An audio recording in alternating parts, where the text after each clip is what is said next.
आप्यायन्तु ममाङ्गानि वाक्प्राणश्चक्षुः श्रोत्रमथो बलमिन्द्रियाणि च सर्वाणि सर्वं ब्रह्मोपनिषदं माहं ब्रह्म निराकुर्याम् मा ब्रह्म निराकरोद निराकरणमस्तु अनिराकरणं मे अस्तु तदात्मनि निरते य उपनिषत्सु धर्मा ते मयि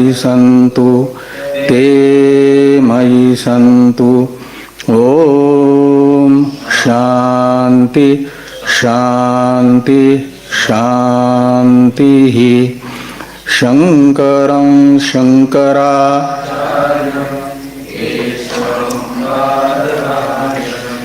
सूत्रभाष्य कृतो वंदे भगवन्तौ पुनः पुनः। ईश्वरो गुरुरात्मेति मूर्तिभेद विभागिने व्योमवद्व्याप्तदेहाय दक्षिणामूर्तये नमः। ओम शांति शांति शांति।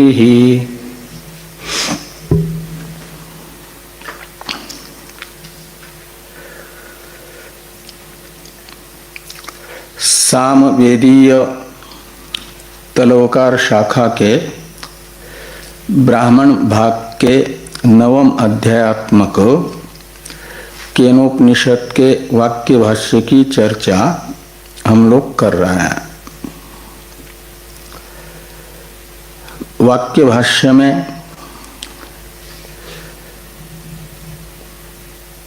भगवान भाष्यकार संबंध भाष्य में पहले पूर्ववर्ती 8 अध्यात्मक कर्मकांड के साथ नवम अध्यात्मक ज्ञान कांड का संबंध दिखाने के लिए प्रथम वाक्य में संक्षेप से 8 अध्यात्मक कर्मकांड के प्रतिपाद्य विषय को बताया। समाप्तम कर्मात्मभूत प्राण विषय विज्ञानम कर्म च अनेक प्रकारम, इस वाक्य से 8 अध्यात्मक जो कर्मकांड उसका प्रतिपाद्य विषय प्राण उपासना और कर्म ये है, ये बताया गया। तो अनुबंध चतुष्टय में विषय ज्ञात हुआ कर्मकांड का, कर्म उपासना, और फल क्या है उसका अनुबंध चतुष्टय अंतपाती। तो फल बताया गया ययोर विकल्प समुच्चय अनुष्ठानात् दक्षिण उत्तराभ्याम श्रुतिभ्याम आवृत्ति अनावृत्ति भवता, इस वाक्य से अनुबंध चतुष्टय अंतपाती जो द्वितीय एक अंश है फलात्मक, वो बताया जा रहा है। वो है संसार। आवृत्ति अनावृत्ति का मतलब यहाँ अनावृत्ति शब्द से लेना सापेक्ष अनावृत्ति, कुछ समय के लिए आना जाना रुकना, हमेशा हमेशा के लिए नहीं। और ये किससे होता है? तो यो शब्द से किसका ग्रहण किया गया था? कर्म उपासना का। तो यो हो का अर्थ है कर्म उपासना के, और फिर अनुष्ठानात् कर्म उपासना के अनुष्ठान से ये आवृत्ति अनावृत्ति शब्दित संसार प्राप्त होता है। का मतलब संसार ही प्रयोजन है। किसका? कर्मकांड का। संसार फल हुआ। तो आवृत्ति कब होती है? जब कर्म का विकल्प से अनुष्ठान करेंगे, यानी उपासना निरपेक्ष केवल कर्म ही, उपासना असमुचित कर्म का अनुष्ठान करने से दक्षिणायन मार्ग से स्वर्ग में जा करके फिर क्षीणे पुण्य मर्त्य लोकम विशांति के अनुसार वापस आता है, ये बताया गया। श्रुति शब्द का अर्थ क्या बताया था? मार्ग। और श्रुति भ्याम का विशेषण कौन है? दक्षिणोत्तराभ्याम। दक्षिण मार्ग और उत्तर मार्ग। समुच्चय अनुष्ठान से और केवल उपासना के अनुष्ठान से प्राप्त होने वाला कौन सा मार्ग है? समुच्चय अनुष्ठान और केवल उपासना का अनुष्ठान करने से प्राप्त होगा उत्तरायण मार्ग। और उससे प्राप्त होने वाला फल आवृत्ति है कि अनावृत्ति है? अनावृत्ति। और अनावृत्ति सापेक्ष अमृतत्व है। वो सापेक्ष अमृतत्व है ब्रह्मलोक की प्राप्ति या प्रकृति लय।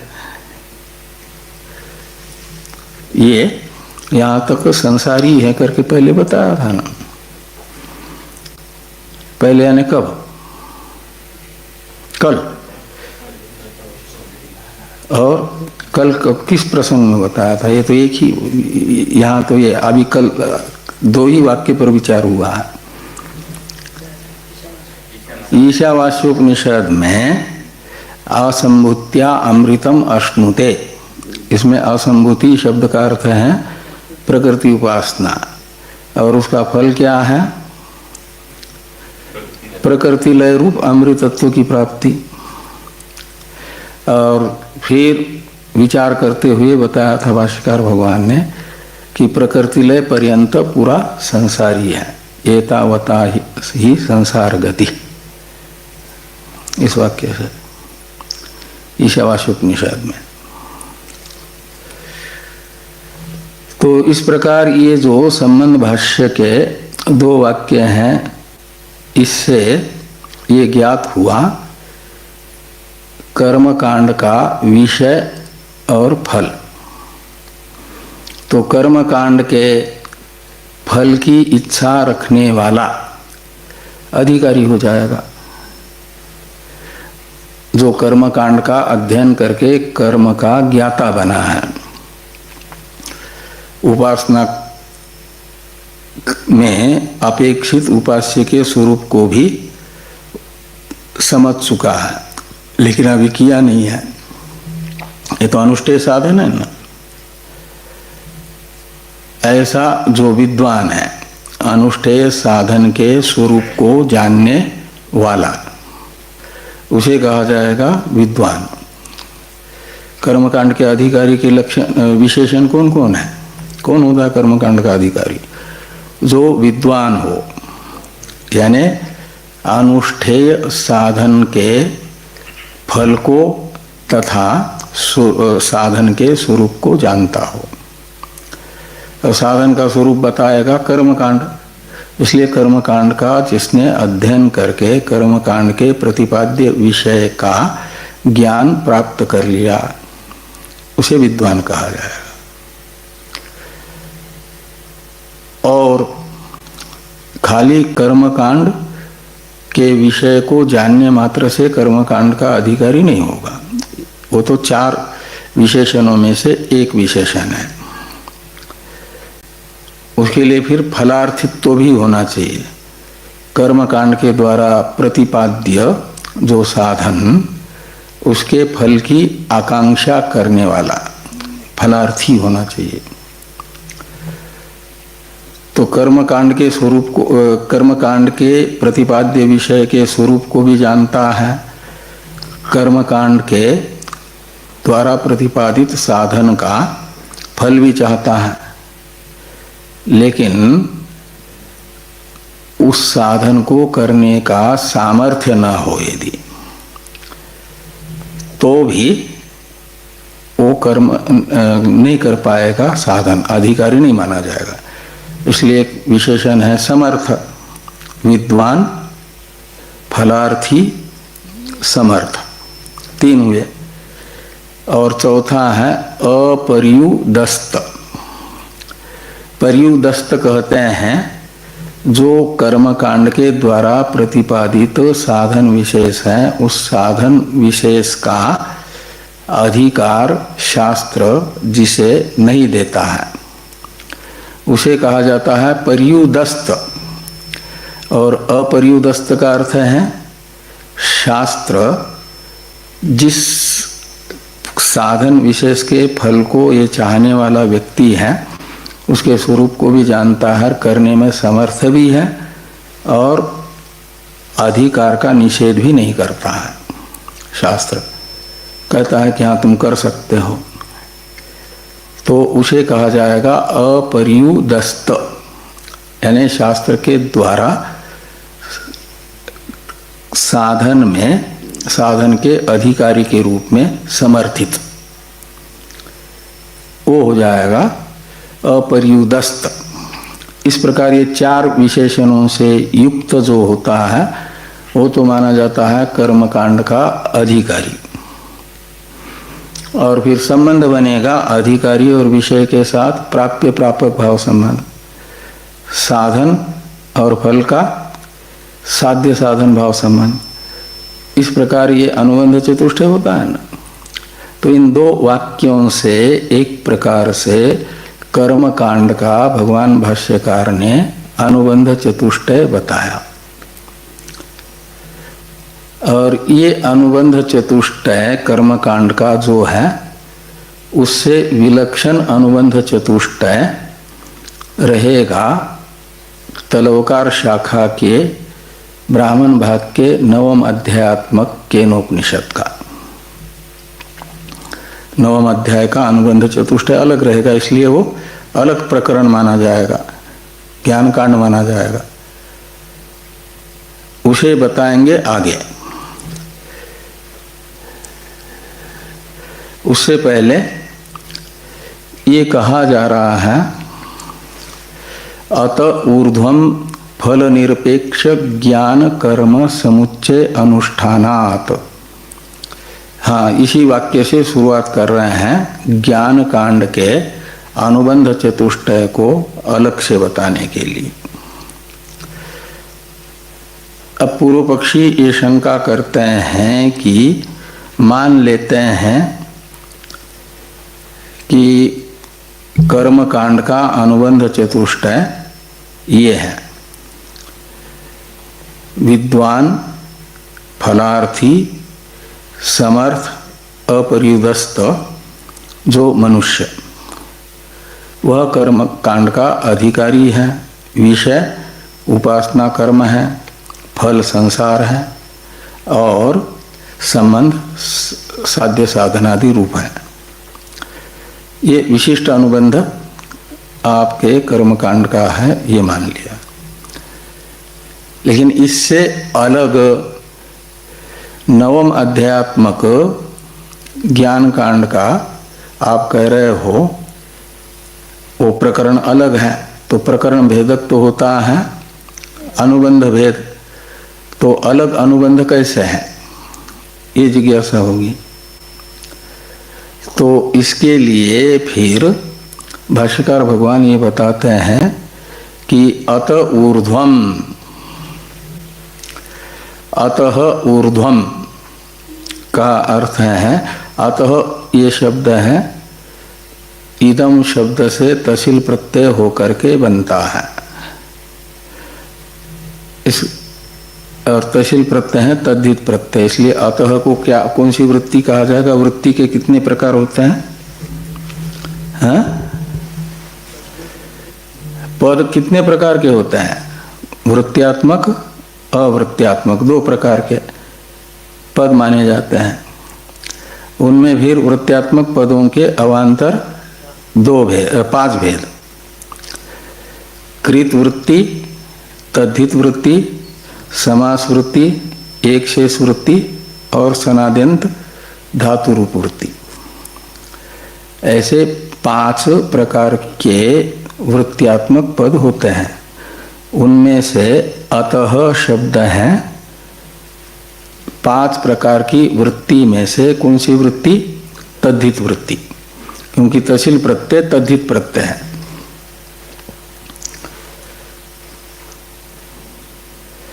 चौथे अध्याय और 5वें अध्याय में, चौथे अध्याय में एक सूत्र आता है तद्धिता।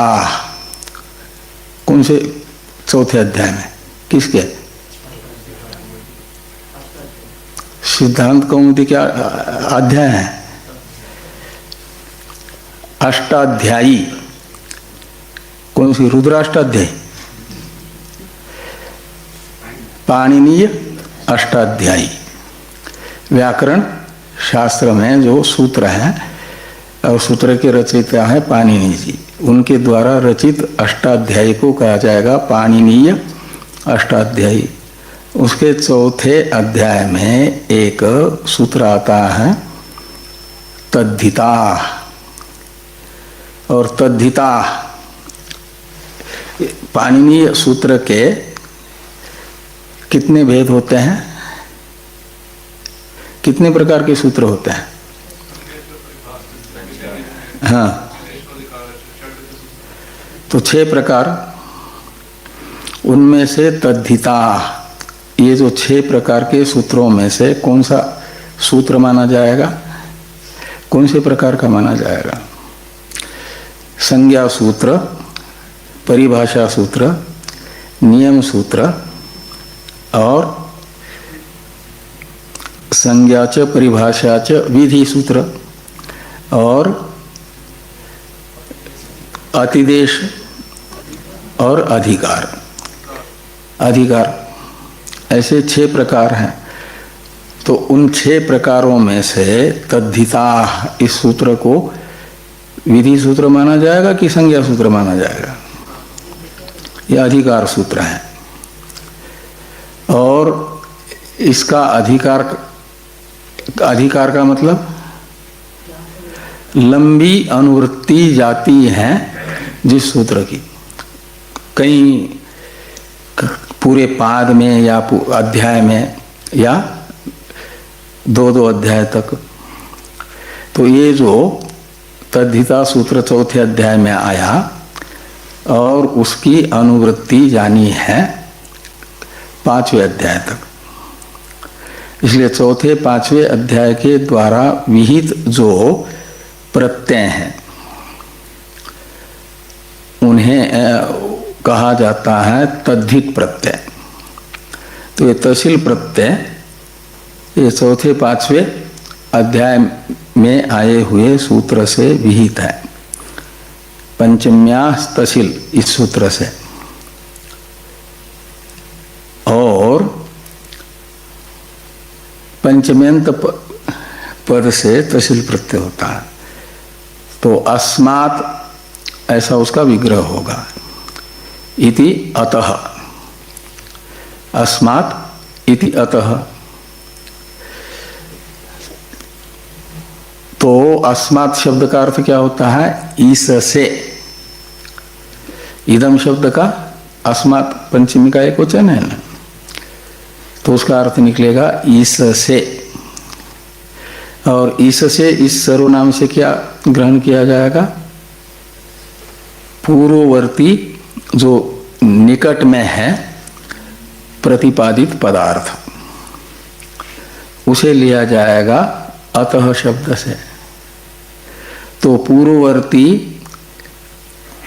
कांड है कर्म कांड 8 अध्याय, और उत्तरवर्ती 9वां अध्याय है। इसलिए अतः शब्द से लीजिए कर्म कांड को या कर्म कांड के प्रतिपाद्य कर्म उपासना को। कर्मकांड को ही लीजिए। और ऊर्ध्वम शब्द का अर्थ होता है अनंतर। तो कर्म कांडात्मक जो 8 अध्याय रूप प्रकरण है, इस प्रकरण के अनंतर बाद में वो है 9वां अध्याय, 8 अध्याय के बाद। और उससे प्रतिपादित जो कर्म उपासना है, उनका अनुष्ठान 2 प्रकार से होता है, 2 प्रकार के अधिकारी करते हैं। कर्म उपासना का अनुष्ठान करने वाले अधिकारी 2 प्रकार के। एक तो संसार अंतपाती ही स्वर्ग आदि फल चाहने वाले, और प्रकृति लय पर्यंत का, वे फिर संसार अंतपाती प्रकृति लय पर्यंत का जो फल है उसे प्राप्त करने की इच्छा से प्रेरित होकर के कर्म करेंगे, उपासना करेंगे, विकल्प से या समुच्चय से। उनके द्वारा अनुष्ठित वह कर्म उपासना मानी जाएगी सकाम उपासना, सकाम कर्म। संसार अंतपाती फल विशेष की कामना से प्रेरित होकर के जो साधन किया जा रहा है, उस साधन को कहा जाता है सकाम साधन। और कुछ लोग जो होते हैं जिनका अंतःकरण थोड़ा सा शुद्ध होता है, विषय तो ऐसे ही करेंगे, संसार अंतपाती फल को प्राप्त करने के लिए सकाम शास्त्रीय कर्म उपासना में ही लगे रहेंगे। पामर तो शास्त्रीय अशास्त्रीय साधन करते रहेंगे, उनको तो विषय मात्र चाहिए, वो शास्त्रीय अशास्त्रीय साधन का विचार नहीं करेंगे। विषय शास्त्रीय साधन, शास्त्र सम्मत साधन का अनुष्ठान करके विषय प्राप्त करना चाहेंगे। और कुछ होते हैं जिज्ञासु शुद्ध अंतःकरण वाले, वे कई बार स्वर्ग में गए, कई बार स्वर्ग से वापस आए, और उनके मन में जैसे पंचदशी में कहा जाता है कुर्वते कर्म भोगाय और कर्म कर्तुम च भुंजते, ये जो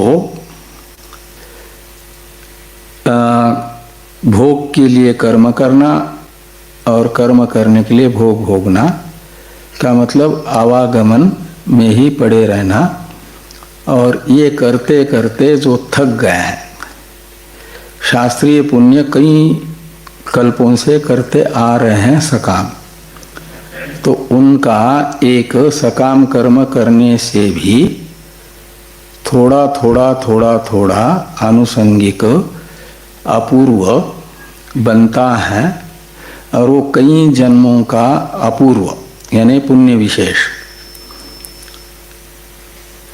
जो मुख्य फल है उनका तत्त फल विशेष की प्राप्ति, स्वर्ग आदि की प्राप्ति, वो तो होगी ही, लेकिन आनुषंगिक का अर्थ होता है जैसे किसी किसी उत्पादक का निश्चित वो सरकार ये करती है, भाव निश्चित करती है, रेट क्या कहते हैं उसको, एमएसपी, उस रेट पर तो खरीदती ही है, लेकिन कभी मुनाफा अधिक हुआ तो बोनस भी देती है कि नहीं देती है, वो बोनस अलग मिलेगा, वो एनएसपी का जो रेट है वो तो मिलना ही मिलना है, उससे अतिरिक्त होता है। ऐसे ही सकाम कर्म करने वाले जो अधिकारी होते हैं, वे जिस फल की कामना से कर रहे हैं सकाम साधन, उनको वो फल तो मिलेगा ही, और साथ में एक आनुषंगिक फल मिलेगा, यानी बोनस मिलेगा। वो बोनस होगा शुभ कर्म करने का। शुभ कर्म कर रहे हैं ना, उसका संस्कार पड़ता रह रहा है। और मृत्यु शब्द का अर्थ क्या है? पाप कर्म को भी मृत्यु कहा गया है। शास्त्र में सिद्ध कर्म को मृत्यु कहा है ना, अविद्या मृत्यु तीर्थवा में। उस पाप कर्म का अतिक्रमण होता जाएगा, और वो पाप कर्म प्रतिबंधक होता है विवेक में, नित्यानित्य वस्तु विवेक में। वो आनुषंगिक फल जो संस्कार बन रहा है शास्त्रीय प्रवृत्ति का, वह अशास्त्रीय प्रवृत्ति जो पहले हो चुकी है, जिसे प्रतिबंधक माना जाता है, उस प्रतिबंधकों को दुर्बल करती जाएगी। शिथिल पड़ते जाएंगे प्रतिबंधक। ये आनुषंगिक फल है। जैसे किसी को आम बहुत प्रिय लगते हैं, तो वो रोज रोज खरीद करके लाने की अपेक्षा सोचता है कि अपने पास में खेत है, जहाँ मकान है वहीं पर, तो आंगन में वो लगा लेता है कुछ पौधे ला करके आम के, और कुछ साल बाद आम का फल आना शुरू हो जाता है। फिर उसी आम के फल समय समय पर निकाल करके अपना खा लेता है। और कभी उसको छाया में बैठना है गर्मी के दिनों में, तो आम का पेड़ छाया के लिए लगाया था या आम खाने के लिए लगाया था? तो फिर छाया में बैठना है, गर्मी अधिक है, तो दूसरे पेड़ के, और उसके पास में आम का ही फल है, तो दूसरे के पेड़ के नीचे जाकर के बैठेगा कि उसी आम के पेड़ के नीचे बैठेगा छाया में? है? तो ये छाया के लिए तो लगाया नहीं था, उद्देश्य तो छाया नहीं थी। और कभी उसके घर में उत्सव है, तो आम के पत्ते के तोरण बना करके लगाते हैं कि नहीं? और कलश स्थापना में आम के पत्तों का वो सब गुच्छा रखते हैं। तो उसके लिए वो तोरण बनाने के लिए पत्ते प्राप्त करने के उद्देश्य से या कलश स्थापना में वो आम के पत्तों का गुच्छा प्राप्त करने के उद्देश्य से तो आम का पेड़ नहीं लगाया था, लेकिन उसी आम के पेड़ के पत्ते लेगा कि नहीं लेगा वो तोरण बनाने के लिए और कलश स्थापना में प्रयोग करने के लिए। तो ये तोरण बनाने के लिए पत्ते लेना या कलश स्थापना में पत्ते लेना, छाया का उपयोग करना, इन सब को कहा जाता है आनुषंगिक फल। और मुख्य फल है आम खाना। ऐसा आनुषंगिक फल माना जाता है एक ये प्रतिबंधकों, सामान्य प्रतिबंधकों हटाने वाला एक अपूर्व विशेष बनता है। सकाम कर्म करते करते ही थोड़ा एक अंश बनता है, और वो अनेकों जन्मों का जो बना हुआ अपूर्व विशेष है, एकत्रित होता है। तो कई बार सकाम कर्म किए, स्वर्ग में गया, फिर वापस आया, फिर गया, फिर आया, तो वो जो आनुषंगिक पुण्य है अपूर्व विशेष, वह जब फल देने के लिए सामने आता है अनेकों जन्मों का एकत्रित होकर के,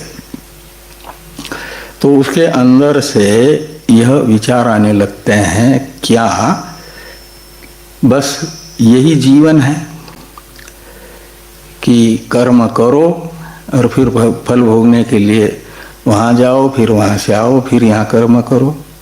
तो आना जाना ही लगा रहेगा, या इस आने जाने से मुक्ति भी मिल सकती है? और यदि मिल सकती है तो आस्तिक तो ही है। तो पहले भी उसने मोक्ष के साधन के रूप में नान्य पंथा विद्यते अयनाय तमेव विदित्वा अतिमृत्युमेति नान्य पंथा विद्यते अयनाय इत्यादि वेद वाक्य पढ़ा है, लेकिन इस पर सहसा दृष्टि नहीं पहुंचती है जब तक उस वाक्यार्थ का मतलब हमें प्राप्त करना न हो। और जिस साधक के चित्त में अनेकों जन्मों से करते सकाम कर्म करते करते एकत्रित हुए आनुषंगिक फलात्मक जो अपूर्व विशेष है, पुण्य विशेष है, वो फल देता है, तो ये विवेक आता है।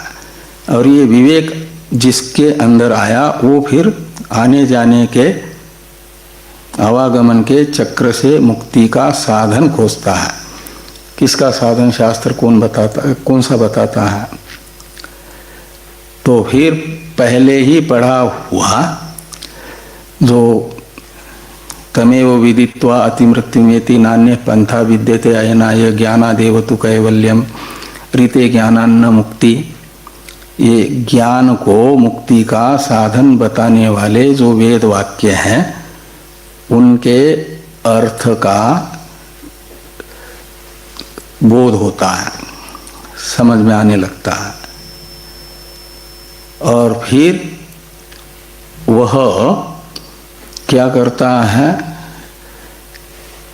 निष्काम भाव से ये साधन करने में जुट जाता है।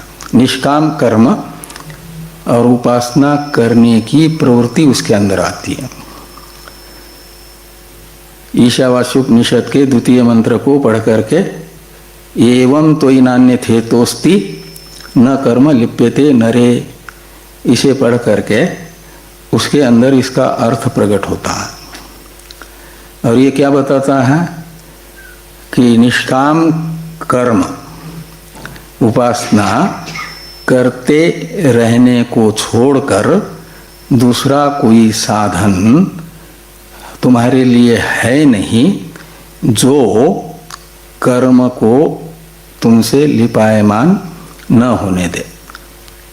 कर्म का लेप होने का अर्थ है कर्म का फल भोगने के लिए जन्मांतर लेना पड़े, तो कर्म लेप हो रहा है। जन्मांतर का हेतु हमारे द्वारा किया जाने वाला कर्म हमारे जन्मांतर का हेतु बने यदि, तो माना जाता है कि वह कर्मलेप हो रहा है, उस कर्म का संबंध बन रहा है हमसे। और कर्म का लेप न हो तो इसके लिए क्या करना होगा, निष्काम कर्म करना होगा। निष्काम कर्म चित्त शुद्धि का हेतु बनता है, न कि जन्मांतर का। निष्काम उपासना चित्त को एकाग्र करने में हेतु बनती है, जन्मांतर का हेतु नहीं बनती। यानी संसार फल नहीं है उसका, निष्काम कर्म उपासना का। तो क्या फल है फिर? तो निष्काम कर्म उपासना का फल है चित्त की शुद्धि। और शुद्ध चित्त जो होता है उसे फिर संसार अंतःपाती फल विशेष की आकांक्षा नहीं रहती, संसार के प्रति वैराग्य होता है, विवेक उत्पन्न होता है। संसार को अनित्य देखता है, एक यत् कृतकम तद अनित्यम इत्यादि से अनित्यत्वादि दोष दर्शन होने से उसमें संसार अनित्यत्वेन रूपेण निश्चित होने से वैराग्य होगा, विरक्ति होगी।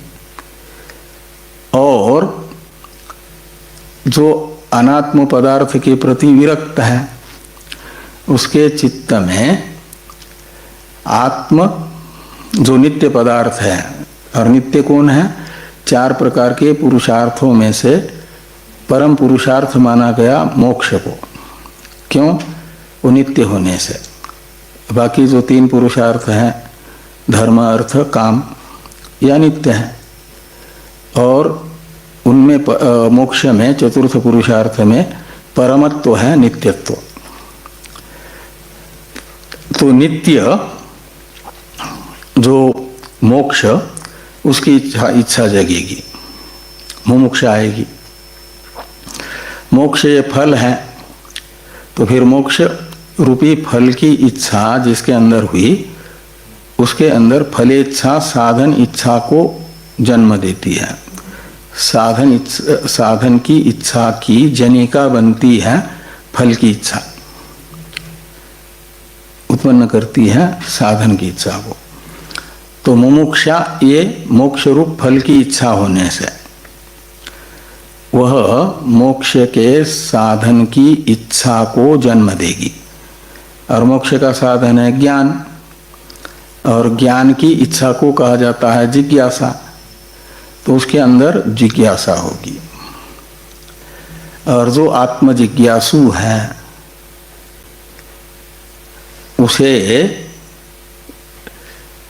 फिर आत्मज्ञान उपलब्ध कराने के लिए आत्म स्वरूप का, आत्मा के वास्तविक स्वरूप का ज्ञापक ये 9वां अध्याय आरंभ किया जाता है। ये यहाँ पर अत ऊर्ध्वम इत्यादि वाक्य से भगवान भाष्यकार बता रहे हैं। तो इसमें 9वां अध्याय का अनुबंध चतुष्टय भी 8 अध्याय के अनुबंध चतुष्टय की अपेक्षा विलक्षण निश्चित हो जाएगा। वो कौन होगा? तो आत्म जिज्ञासु तो अधिकारी होगा, साधन चतुष्टय संपन्न। शुद्ध चित्त होगा तो उसमें नित्यानित्य वस्तु विवेक आएगा। नित्यानित्य वस्तु विवेक होगा तो अनित्य वस्तुओं के प्रति वैराग्य, ये साधन भी आएगा।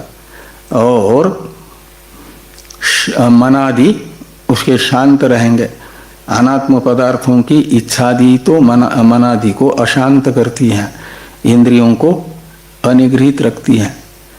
तो शम दमादि षट संपत्ति भी उसके अंदर रहेगी, और मुमुक्षा भी रहेगी, नित्य फल की इच्छा रहेगी।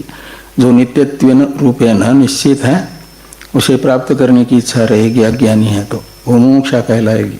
तो इस प्रकार ये साधन चतुष्टय संपन्न अधिकारी 9वां अध्याय का निश्चित होगा। और जो आपका ये है विषय, वो कौन है? तो मोक्ष के साधन का, मोक्ष का साधन है आत्मज्ञान। इसलिए 9वां अध्याय का प्रतिपाद्य विषय होगा मोक्ष के साधन आत्मज्ञान का विषयभूत आत्मा, यानी आत्मा का यथार्थ स्वरूप, ब्रह्मात्म एकत्व, ये विषय हो जाएगा। तो अधिकारी हुआ, विषय हुआ, और प्रयोजन क्या होगा? मोक्ष। मोक्ष है समूल संसार का उच्छेद, समूल अध्यास की निवृत्ति, बाध। और आपका ये जो है संबंध, वो हो जाएगा प्रतिपाद्य प्रतिपादक भाव संबंध विषय और ग्रंथ का। इस प्रकार ये अनुबंध चतुष्टय 9वां अध्याय का पूर्ववर्ती 8 अध्यायों के अनुबंध चतुष्टय की अपेक्षा विलक्षण होगा, भिन्न होगा। और अनुबंध भेद होने से प्रकरण भेद होता है। इसलिए 8 अध्यात्मक ग्रंथ का एक अलग प्रकरण माना जाएगा, 9वां अध्याय एक अलग प्रकरण माना जाएगा। 9वां अध्याय होगा ज्ञान कांड, और 8 अध्यात्मक जो प्रकरण है उसे कहा जाएगा कर्म कांड। ये 2 कांड निश्चित हो जाएंगे। तो ये अत ऊर्ध्वम इत्यादि से ज्ञान कांड के विषय को क्या नाम वो अनुबंध चतुष्टय को बताया जा रहा है कि अतः ऊर्ध्वम, यानी ये जो 8 अध्याय हैं इनके अनंतर 8 अध्यायों के द्वारा प्रतिपादित कर्म उपासना रूप जो साधन है वह यदि निष्काम भाव से कोई अधिकारी करता है, कौन सा अधिकारी होगा जो निष्काम भाव से करेगा? तो जिसका अनेकों जन्मों से सकाम कर्म करते करते सकाम कर्मों का जो आनुषंगिक फल है वह एकत्रित होकर के फल देने के लिए सामने आया है, उसके जीवन में निष्काम कर्म करने की प्रवृत्ति आएगी। इतना मात्र उस आनुषंगिक फल का फल होगा। जो पुण्य विशेष हुआ ना, बोनस, उसका फल इतना ही है कि निष्कामता उसके जीवन में आएगी और फिर निष्काम भाव से कर्म करने की प्रवृत्ति, इतना बिल्कुल निष्काम होगा ऐसा भी नहीं, निष्काम भाव से कर्म करने की प्रवृत्ति उसके अंदर होगी, जगेगी और फिर निष्काम कर्म उपासना में लगेगा। वो आगे कहते हैं कि फल निरपेक्ष ज्ञान कर्म समुच्चय अनुष्ठानात्। तो फल निरपेक्ष, इसमें फल शब्द से लेना संसार अंतपाती जो फल विशेष है कर्म उपासना का, वो स्वर्ग आदि की प्राप्ति से लेकर के प्रकृति लय पर्यंत का, ये फल शब्द से लेना। और उस फल से निरपेक्ष, यानी उस फल की अपेक्षा अर्थात इच्छा से रहित, उस फल की कामना से रहित, निष्काम।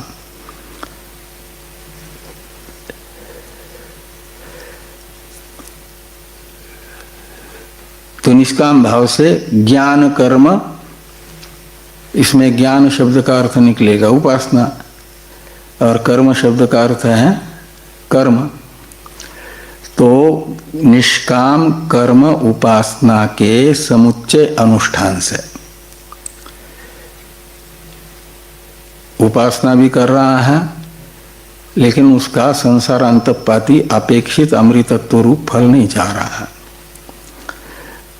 कर्म भी कर रहा है नित्य नैमित्तिक, लेकिन उनका फल नहीं चाह रहा है। तो ऐसे समुच्चय अनुष्ठान से क्या होगा? तो उपासना के अनुष्ठान से चित्तगत चंचलता नामक जो दोष है, विक्षेप नामक दोष, वो निवृत्त होगा, स्थिर होगा चित्त, चित्त में स्थिरता आएगी। और कर्म से मल नामक दोष निवृत्त होगा, वो शुद्ध होगा। तो मल विक्षेप नामक दोष की निवृत्ति, मल विक्षेप नामक दोष से राहित्य, ये प्रयोजन होगा, फल होगा किसका? निष्काम कर्म उपासना के अनुष्ठान का, चित्त की शुद्धि। इस अभिप्राय से आगे लिखते हैं कि फल निरपेक्ष ज्ञान कर्म समुच्चय अनुष्ठानात् कृतात्म संस्कारस्य, आत्मनः संस्कारः आत्म संस्कारः, ऐसा षष्ठी तत्पुरुष समास है। और कृतः आत्म संस्कारः येन स कृतात्म संस्कारः। और आत्म संस्कार में आत्मा शब्द का अर्थ है आत्मा की उपाधि अंतःकरण। तो आत्मा की उपाधिभूत अंतःकरण का संस्कार, संस्कार होता है यदि कोई दोष है, कपड़े में मैल है, तो उसे साबुन लगा करके धोते हैं तो माना जाता है कपड़े का संस्कार हो गया, यानी दोष की निवृत्ति या उसमें गुणाधान। तो यहाँ अंतःकरणगत मल विक्षेप नामक दोष की निवृत्ति रूप संस्कार, यह आत्म संस्कार कहलाएगा। आत्मा शब्द का अर्थ है आत्मा की उपाधिभूत अंतःकरण, उसे यहाँ आत्म शब्द से लेना है। और आत्म संस्कार हुआ का मतलब चित्तगत मल विक्षेप नामक दोष की निवृत्ति हुई, तो ये आत्म संस्कार है। और कृतात्म संस्कारस्य का अर्थ है इस प्रकार का चित्तगत मल विक्षेप नामक दोष निवृत्त कर लिया है जिस साधक ने। और वो मल विक्षेप नामक दोष किससे निवृत्त होगा? तो निष्काम भाव से कर्म उपासना का समुच्चय अनुष्ठान करने से। इसलिए फल निरपेक्ष ज्ञान कर्म समुच्चय अनुष्ठानात् कृतात्म संस्कारस्य, ये एक विशेषण होगा। इतने का अर्थ निकलेगा निष्काम भाव से कर्म उपासना का समुच्चय अनुष्ठान करके जिसने अंतःकरणगत दोष को यानी मल विक्षेप को निवृत्त कर दिया है, मल विक्षेप रहित कर दिया अपने अंतःकरण को जिसने, ऐसा व्यक्ति वो हुआ फल निरपेक्ष ज्ञान कर्म समुच्चय अनुष्ठानात् कृतात्म संस्कार शब्द का अर्थ। और भी उसी की विशेषता बताई जा रही है। उच्छिन्न आत्मज्ञान प्रतिबंधकस्य, तो उच्छिन्न आत्मज्ञान प्रतिबंधकस्य का अर्थ है, उच्छिन्न का अर्थ है निवृत्त हुआ है, उच्छेद हो गया है। किसका? तो आत्मनः ज्ञानम आत्मज्ञानम और आत्मज्ञानस्य प्रतिबंधक इति आत्मज्ञान प्रतिबंधक का मतलब आत्मज्ञान का जो प्रतिबंधक है। आत्मज्ञान का प्रतिबंधक कौन था? मल विक्षेप। जिसका चित्त मलिन होगा, विक्षिप्त होगा, उसके चित्त में अहम ब्रह्मास्मि इत्याकारक आत्मज्ञान नहीं होगा।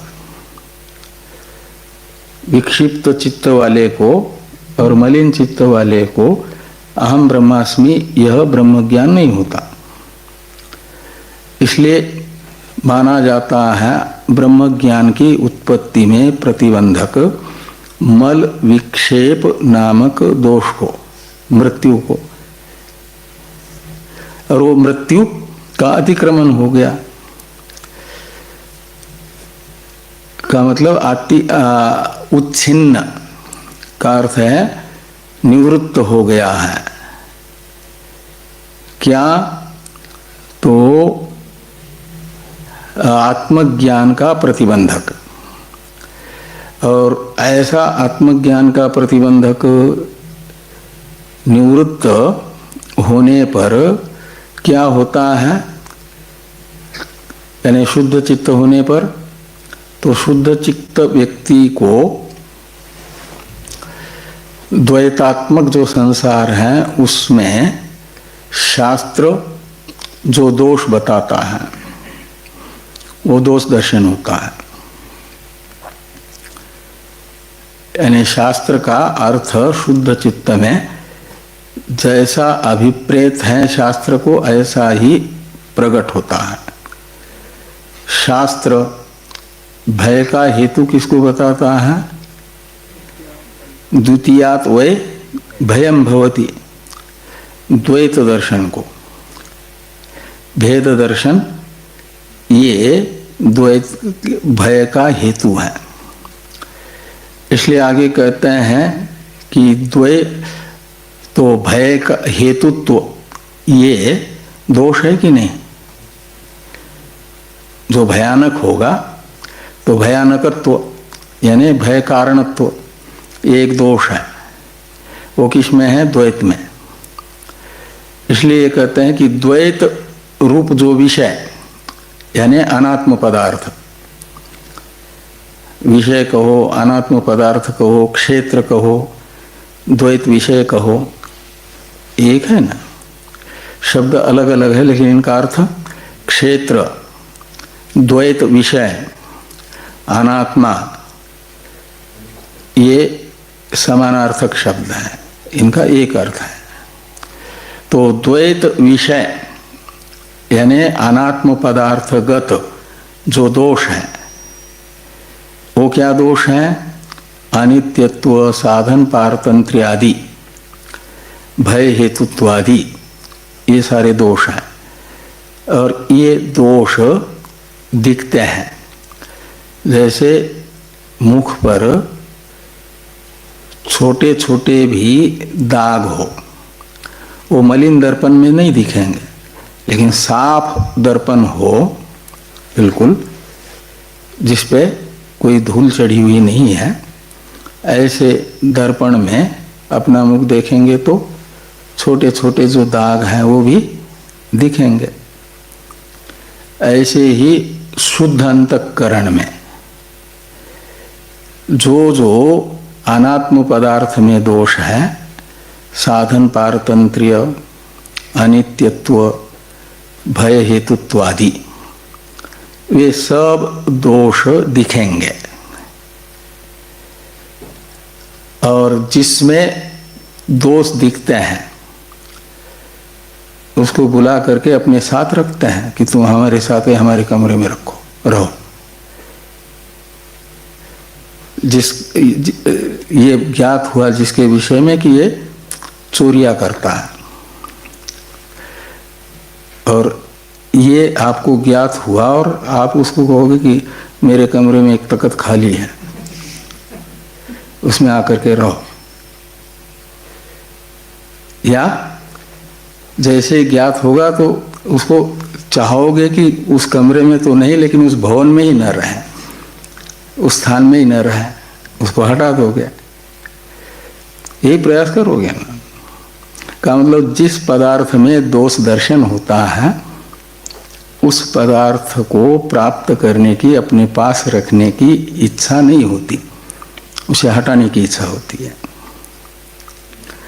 तो वही यहाँ पर कह रहे हैं कि द्वैत विषय दोष दर्शिनो, तो शुद्ध जिसका आत्मज्ञान में प्रतिबंधक मल विक्षेप नामक दोष निवृत्त हुआ, शुद्ध चित्त हुआ, ऐसे शुद्ध चित्त में द्वैत रूप जो विषय यानी अनात्म पदार्थ है तदगत दोषों का निश्चय होगा, दोष दिखेंगे। और ये शुद्ध चित्त की पहचान है कि जिन पदार्थों का जैसा स्वरूप है उन पदार्थों का उसे वैसा ही निश्चय होगा। तो द्वैत विषय दर्शिनः, ये भी षष्ठी का एक वचन है। ये सब षष्ठी की एक वचनांत पद है। कृतात्म संस्कार से एक हुआ, दूसरा उच्छिन्न आत्मज्ञान प्रतिबंधकस्य द्वैत विषय दोष दर्शिनः। और आगे आ रहा है निर्ज्ञात अशेष बाह्य विषयत्वात् संसार बीजम अज्ञानम उच्छिषतः। तो जो दोषदर्शी है अनात्म पदार्थ में, ये गुण है कि दोष है? दूसरे में दोष देखना, ये गुण ही है। हमारे दुख का कारण जो है उसमें दोष दिखे तो उस दुख के कारण को हटाने की इच्छा हो जाएगी ना, जिज्ञासा हो जाएगी, वैराग्य हो जाएगा उसके प्रति। तो दोषदर्शिनो ऐसा जो दोषदर्शी है वो कैसा है? तो कहते हैं निर्ज्ञात अशेष बाह्य विषयत्वात्। तो बाह्य विषय हुए अनात्म पदार्थ, और उन अनात्म पदार्थों का दुष्टत्वेन रूपेण, दोषयुक्तत्वेन रूपेण निश्चय होने के कारण, निर्ज्ञात का अर्थ है निश्चित। कैसे? तो अशेष बाह्य विषय, अशेष बाह्य विषय से लेना अनात्म पदार्थ मात्र, द्वैत मात्र, और वह निश्चित हुए हैं दोष युक्तत्वेन रूपेण। किसको? जो द्वैत विषय दोषदर्शी हैं उसको। तो इससे फिर क्या होगा? इसके कारण उसे अनात्म पदार्थ विषयक वैराग्य होने के कारण संसार बीजम अज्ञानम उच्चित्सिसतः, ये भी षष्ठी का एक वचन है।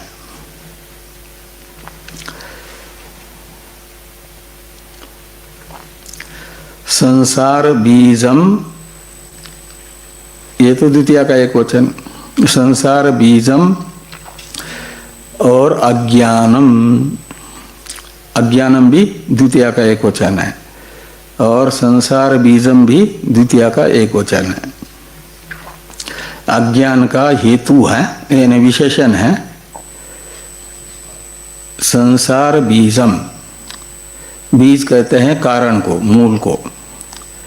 तो संसार का कारण कौन है? आवागमन क्यों हो रहा है? अज्ञान से। इसलिए अज्ञान है संसार का बीज, यानी कारण। संसार यानी आवागमन, और आवागमन का कारण भूत जो अज्ञान, और उस अज्ञान को ही, आवागमन के मूल को ही उखाड़ने की इच्छा हो जाती है। शुद्ध चित्त होता है तो उच्चित्सिसा, इसमें उत उपसर्ग पूर्वक छिद धातु से क्या होता है? पहले सन प्रत्यय होता है, और उच्चित्सिस ये धातु बन जाता है। सन प्रत्यय होकर के, द्वित्व होकर के, संयोगो सूत्र से, और वो सब वो करके अभ्यास को वो खर आदि करके बन जाता है उच्चित्सिस धातु। उच्चित स ये धातु बनेगा। इसकी सनाद्यंता धातव सूत्र से धातु संज्ञा होगी।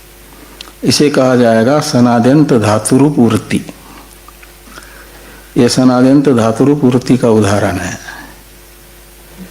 तद्धित वृत्ति का उदाहरण था अत। कृतात्म संस्कार ये था। कृत शब्द कृत वृत्ति का उदाहरण है। उसमें क्री धातु से अक्त प्रत्यय हुआ, वो कृदंत है। धातु से जो प्रत्यय होता है वो कृत प्रत्यय होता है। प्रातिपदिक से होने वाले प्रत्ययों को तद्धित प्रत्यय कहते हैं। तो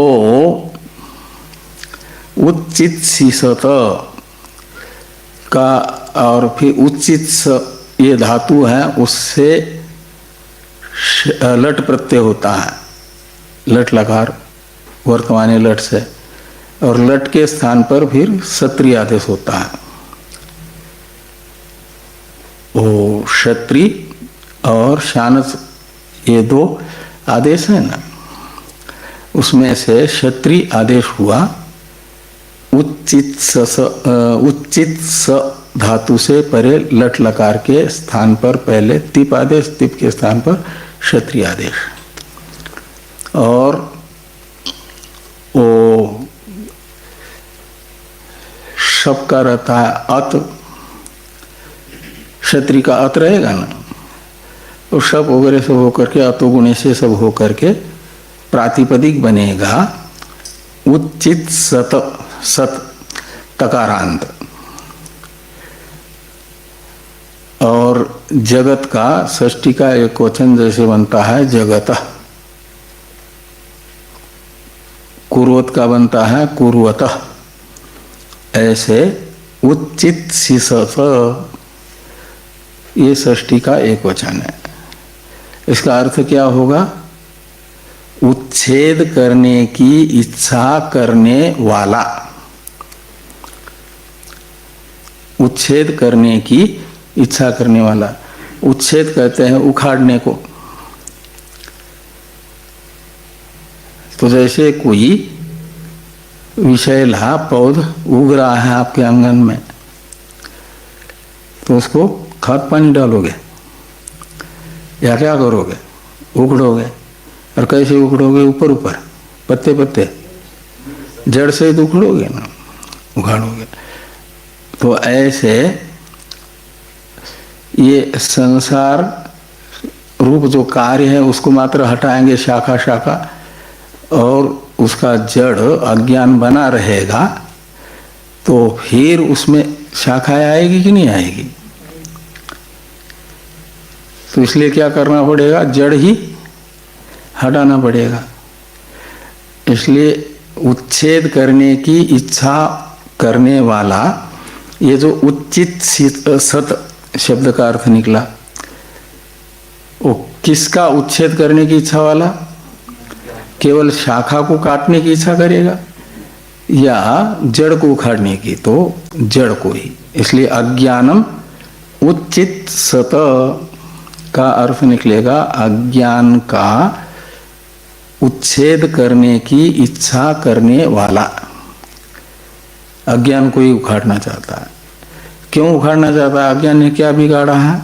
कहते यही तो संसार का बीज है, कारण है। तो यदि अंकुरित नहीं होने देना है जिस बीज को, उस बीज को भून दो,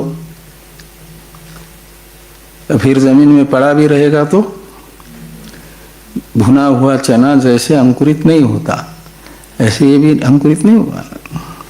तो इसलिए अज्ञान रूप जो बीज है इसे उखाड़ना चाहता है, हटाना चाहता है।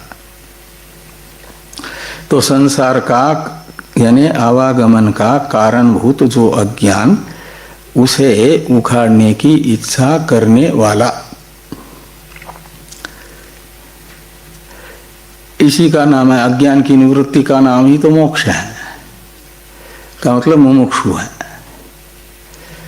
तो फिर वो देखता है कि इस संसार के कारणभूत अज्ञान को निवृत्त करने का साधन क्या है, अज्ञान के उच्छेद का हेतु कौन है। तो शास्त्र उसे बताएगा ज्ञानादेव तु कैवल्यम ऋते ज्ञानान न मुक्ति नान्य पंथा विद्यते अयनाय इत्यादि श्रुतियों के अर्थ उसके बुद्धि में प्रकट होंगे। और ये श्रुति वाक्य बता रहे हैं अज्ञान का उच्छेदक ज्ञान को, आत्मज्ञान को। इसलिए उसे आगे कहते हैं कि प्रत्येक आत्म विषय जिज्ञासो। तो प्रत्येक आत्मा यानी निरुपाधिक आत्मस्वरूप, शोधित त्वमर्थ, उसे प्रत्येक आत्मा कहते हैं। तत्वमसि वाक्यांतर्गत त्वम शब्द का जो शोधित अर्थ है, लक्ष्यार्थ है, साक्षी, वो है प्रत्येक आत्मा। और वो प्रत्येक आत्मा और परमात्मा शोधित तदर्थ, ये दोनों एक है ना। सबकी प्रत्येक आत्मा परमात्मा है, साक्षी है। तो इसलिए प्रत्येक आत्मा शब्द से लीजिए ब्रह्म, सबसे अनन्य, सबकी अंतरात्मा रूप जो ब्रह्म है, उसे प्रत्येक आत्मा शब्द से लीजिए। और वो प्रत्येक आत्मा है विषय, यानी परमात्मा को, प्रत्येक अभिन्न ब्रह्म को आत्मा से अनन्य ब्रह्म को जानने की इच्छा। एक है अनात्म पदार्थ। इच्छा तो सविषय होती है ना, इच्छा का कोई ना कोई विषय रहता है, या तो अनात्मा रहेगा या तो आत्मा रहेगा। संसार अंतपाती पदार्थ की इच्छा है तो अनात्म विषयनी इच्छा माना जाएगा। और यदि आपके आत्म विषयक इच्छा है तो आत्म इच्छा मानी जाएगी। तो इच्छा, ज्ञान, ये सब सविषय होते हैं। तो यहाँ विषय शब्द तो विशेषण मान लो ज्ञान का, ज्ञान भी सविषय होता है। और इच्छा का विषय है ज्ञान, और ज्ञान का विषय है प्रत्येगात्मा। इसलिए प्रत्येक आत्म विषयक जो ज्ञान, ऐसा लगाना। जिज्ञासा शब्द का अर्थ है ज्ञान की इच्छा, लेकिन कौन से ज्ञान की इच्छा? अनात्म ज्ञान की इच्छा या आत्म विषयक ज्ञान की इच्छा? तो प्रत्येक आत्म जिज्ञासो का अर्थ है आत्म विषयक ज्ञान की इच्छा वाला। प्रत्येक आत्म विषयक ज्ञान की इच्छा करने वाला, ये है प्रत्येक आत्म विषय जिज्ञासु शब्द का अर्थ। उसका षष्ठी का एक वचन है प्रत्येक आत्म विषय जिज्ञासो। तो संसार बीजम अज्ञानम उच्चित सतः, इससे बताया गया मुमुक्षु को। और प्रत्येक आत्म विषय जिज्ञासो, इससे बताया गया मोक्ष के साधन भूत प्रत्येक आत्म विषयक ज्ञान की इच्छा वाले जिज्ञासु को। तो फिर जिज्ञासु है, अज्ञान का निवर्तक ज्ञान चाहता है, वो है आत्मज्ञान, प्रत्येगात्म विषयक ज्ञान। तो ज्ञान जिस प्रमाण से होगा वह प्रमाण है शब्द प्रमाण वेद। और वेद का भी ज्ञान कर्म कांड नहीं, ज्ञान कांड, और वो ज्ञान कांड है 9वां अध्याय। इसलिए आगे कहते हैं कि प्रत्येक आत्म विषय जिज्ञासो हो केनेशितम इति आत्मस्वरूप तत्व विज्ञानाय अयम अध्याय आरभ्यते।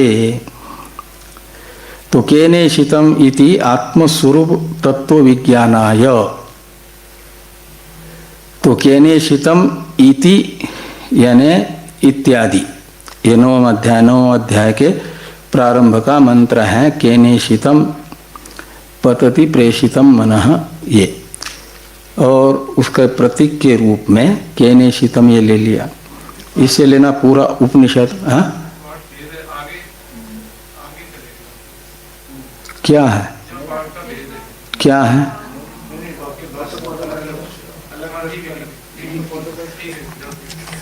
हाँ, तो विषय जिज्ञासो हो केनेशितम इति आत्मस्वरूप तत्व विज्ञानाय का अर्थ निकलेगा आत्म जिज्ञासु के लिए। फिर केनेशितम इत्यादि जो 9वां अध्याय है, केनेशितम इति, इतने पद से लेना पूरे 9वां अध्याय को। तो इति और केनेशितम इति अयम अध्याय आरभ्यते, ऐसा अन्वय कर लो। केनेशितम इति अयम अध्याय आरभ्यते। तो आत्म जिज्ञासु के लिए केनेशितम इत्यादि 9वां अध्याय का आरंभ किया जाता है। अयम अध्याय का अर्थ है 9वां अध्याय। वो किस लिए आरंभ किया जा रहा है? तो आत्मस्वरूप तत्व विज्ञानाय, यानी आत्मा के वास्तविक स्वरूप का अनुभव कराने के लिए। आत्म जिज्ञासु को आत्मा के वास्तविक स्वरूप का ज्ञान हो, इस उद्देश्य से क्या किया जा रहा है? नवम अध्याय का आरंभ किया जा रहा है।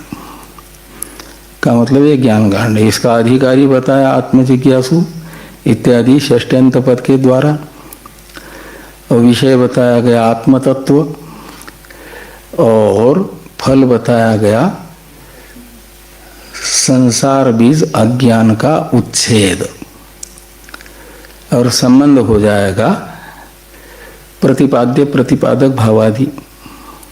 तो यह अनुबंध चतुष्टय हुआ ना, अधिकारी, विषय, प्रयोजन और संबंध। ये जो अनुबंध चतुष्टय हैं, ये पूर्व में जो 8 अध्यात्मक कर्मकांड है, इसके अनुबंध चतुष्टय से विलक्षण है, भिन्न है। तो अनुबंध भेद होने से नवम अध्याय को पूर्ववर्ती 8 अध्याय से विलक्षण प्रकरण माना जाएगा, अलग प्रकरण माना जाएगा। वो ज्ञान कांड रूप प्रकरण होगा।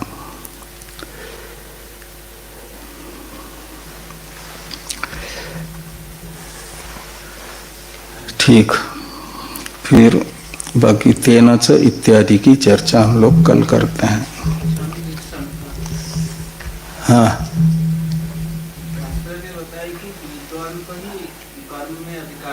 हाँ, तो अनपढ़ और अविद्वान का अधिकार नहीं, हाँ, ज्ञान में भी तो अधिकार नहीं, हाँ, तो किसी में अधिकार नहीं, अनपढ़ और अविद्वान। तो जो साधन करना है उस साधन का स्वरूप ज्ञान तो होना चाहिए ना। विद्वान का अर्थ पूरा का पूरा वेदार्थ ज्ञान ऐसा नहीं। जो साधन करना है उस साधन का ज्ञान होना चाहिए। तो जो अनपढ़ भी हो लेकिन श्रद्धा से सत्संगाति के माध्यम से ये समझ चुका है कि हाँ जप करना और जप ऐसा ऐसा किया जाता है मंत्र का, अपने गुरु के उपदेश से गुरु ने समझाया कि ऐसा ऐसा जप करो, तो विद्वान ही माना जाएगा। ये कोई जरूरी नहीं कि वेद ही पढ़ करके विद्वान होगा। सत्संगादि के माध्यम से भी अपने उद्धार के साधन को समझ करके वह अनुष्ठान करता है उस साधन का, तो उससे उसको उसके फल की प्राप्ति होती है। उस उतने अंश में उसको विद्वान ही माना जाएगा।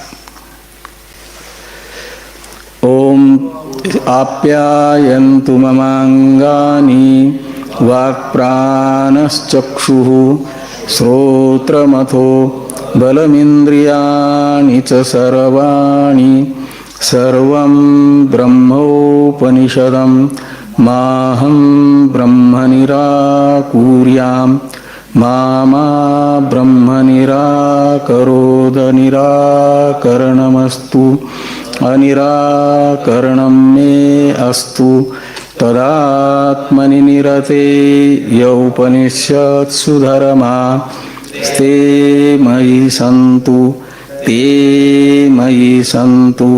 ओम शांति शांति शांति। शंकरं शंकराचार्यं केशवं बादरायणं सूत्रभाष्य कृतौ वंदे भगवन्तौ पुनः पुनः। ईश्वरो